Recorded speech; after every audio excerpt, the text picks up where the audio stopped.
Aviator. Rusha ndege, ushinde. Wapi utatua? Uamuzi ni wako. Aviator inapatikana kupitia pmbet.co.tz.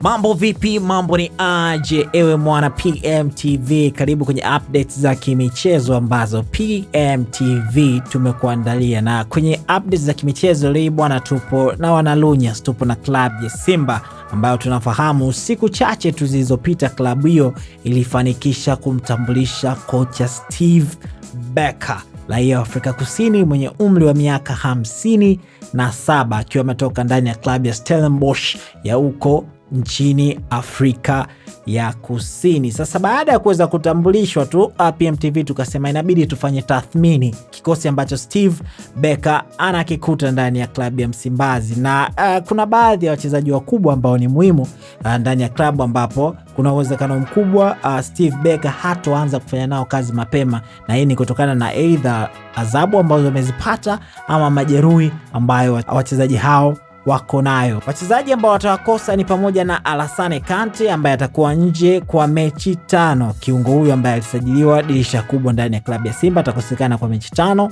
lakini pia Jonathan Sowa ambaye atakosekana kwa mechi 5, na hili kutokana na adhabu ambayo alipokea kutoka TFF pamoja na bodi ya ligi. Lakini pia atamkosa Selemani Mwalimu ama Sele Gomez ambaye alipata majeraha akiwa na timu ya taifa ya Tanzania huko nchini Morocco. Lakini pia atamkosa Musa Kamala Ping ambaye amekuwa golikipa namba 1 ndani ya klabu ya Simba, ambaye naye tunajua alifanywa upasuaji wa eneo la goti ambalo lilikuwa linamsumbua kwa muda mrefu. Lakini atamkosa pia Yakub Suleiman ambaye naye amepata majeraha akiwa anaitumikia timu ya taifa ya Tanzania huko nchini Morocco. Lakini pia atamkosa Abrazak Hamza ambaye naye tulitangaziwa kwamba amefanyiwa upasuaji hivi punde. Pia atamkosa kwa kipindi ambacho bado hakijawekwa wazi na klabu ya Simba. Lakini pia atamkosa Rushain Deriuk ambaye naye ana majeruhi ambayo hatujawekwa wazi kwamba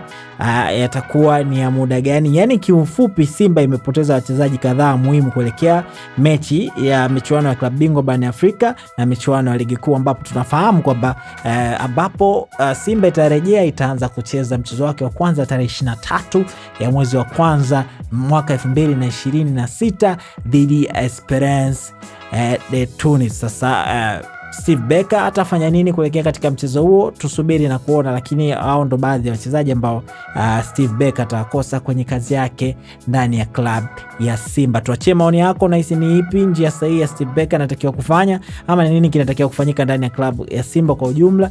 Walitumia dirisha dogo kuboresha kikosi, ama wasubiri tu wasiwe na pressure, wachezaji wao watakuja kurejea hapo baadaye? Lakini pia wakati unaacha comment yako, usahau kwamba PMBet ndo sehemu pekee ambayo unaweza ukaletewa kasino mkononi kwako. Haina haja wewe kutoka ndani na kwenda kuifuata kasino. Kasino inaletwa mkononi kwako. Sasa kwa spini yote shilingi 500 katika michezo 5000 ambayo ipo ndani ya PMBet, unaweza kujishindia pesa, lakini pia ukaingia kwenye draw kushindania Toyota Harrier ambayo inatoka kila siku. Website ni pmbet.co.tz. Mimi naitwa Raymond Elias.